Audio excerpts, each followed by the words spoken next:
안녕하세요, 전파각사입니다.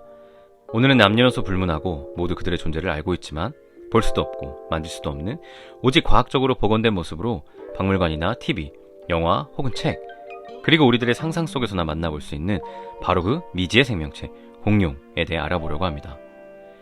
영화 주라기 공원에 등장하는 거대한 공룡들, 이 공룡들은 모두 언제, 어디로 사라진 걸까요? 과거에 존재했던 생물체들을 복원할 수 있을 정도로 생명공학 기술은 발달했지만 지구에서 발생한 과거를 알 수 있는 가장 확실한 방법은 우리가 살고 있는 지구를 살펴보는 것입니다. 아주 먼 과거로 돌아가 공룡이 사라지던 때로 시간여행을 떠나서 그 어여쁘고 신비로운 공룡이 왜 지구상에서 사라질 수밖에 없었는지 다같이 한번 알아보도록 합시다. 6600만 년 전, 보기만 해도 무서운 엄청나게 큰 불덩이가 멕시코의 유카탄 반도 끝에 떨어졌습니다. 음속의 50배 속도로 낙하한 충돌체의 직경 12km의 소행성이었죠. 충돌 지점에는 거대한 운석공이 생겨났으며 폭발 시에 발생한 먼지와 충돌열에 의해 증발한 물과 대지의 암석 성분은 하늘을 시커멓게 뒤덮었습니다. 그리고 그 당시 지구를 지배했던 공룡이 사라졌습니다. 화산재처럼 하늘을 뒤덮은 먼지와 암석 성분 때문에 햇빛을 보지 못하는 날은 계속되었고 결국 지상에 살던 생명체 75%가 자취를 감추었습니다. 그와 함께 지구의 주인 노릇을 하던 공룡도 사라지게 된 것이죠. 지상의 주인이었던 파충류가 갑자기 사라진 원인은 여러 가지 이론만 있었을 뿐 오래도록 의문은 풀리지 않았습니다. 그러던 중 1980년대에 들어 지구 과학자들은 세계 곳곳에서 고작 두께가 몇 센티미터밖에 안 되는 지층들을 발견했습니다. 그런데 흥미롭게도 이 지층은 공룡이 소멸하고 새로운 시대가 시작된 시기에 형성된 것이었으며 지구에는 거의 없는 이리듐이라는 원소가 상당량 섞여 있었죠. 이것이 무엇을 뜻할까요? 이리듐이 포함된 지층이 세계 도처에 발견됐다는 것은 그 시기에 지구 주변을 지나던 거대한 운석이 충돌했다는 것을 암시했습니다. 그러나 너무 안타깝게도 그 당시에는 큰 운석이 충돌한 위치가 어디인지를 알 수 없었죠. 하지만 우리가 누굽니까?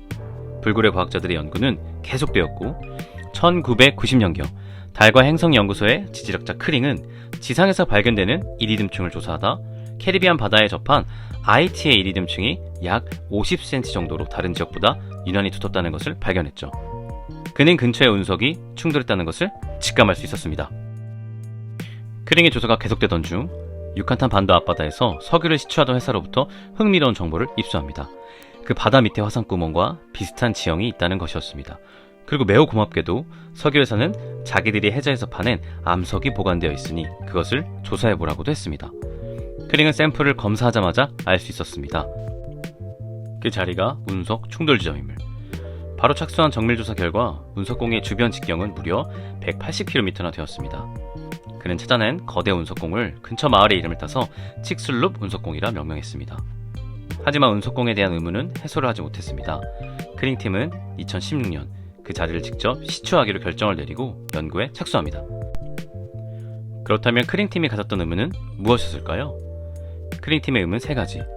거대한 운석공은 어떤 모습일까?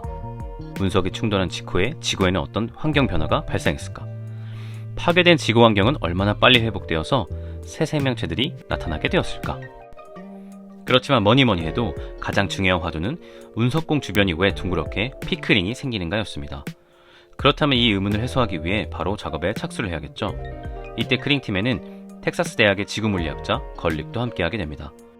해저의 안반을 뚫는 드릴은 마치 빨대처럼 생겼습니다. 드릴로 파내려가면 지하의 안반 표면은 긴 암석 기둥 형태로 빨대 속에 담기게 됩니다. 그들은 지하 850m까지 내려가 이런 샘플을 깊이에 따라 차례차례 긴 상자에 담았습니다.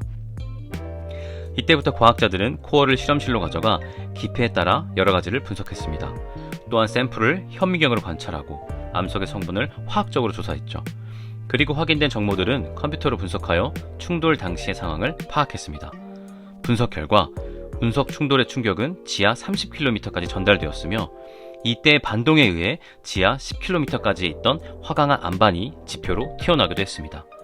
또 컴퓨터 시뮬레이션으로 분석한 결과 운석이 충돌하자 지상부의 암석은 시속 2만 km의 속도로 폭발하듯이 공중으로 수십 킬로미터나 튀어나갔다가 쏟아져 내렸고 이 충돌의 폭발로 깊이가 1km가 되는 구덩이가 생겨났습니다.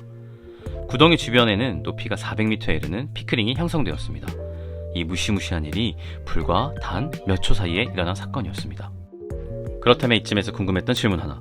지상부가 이렇게 폭발할 때 지구를 들이받은 거대한 운석은 어떻게 되었을까요? 운석은 충돌에 의한 고열로 순식간에 전부 증발하여 대기 중으로 흡수되었습니다. 그 증기 속에는 운석에 포함되어 있던 상당량의 이리듐이 있었습니다.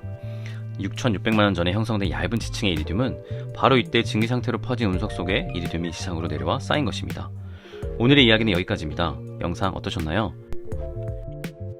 급 마무리로 당황하셨다면 다음 주에는 더 흥미로운 2편이 준비되어 있으니 기대해주세요.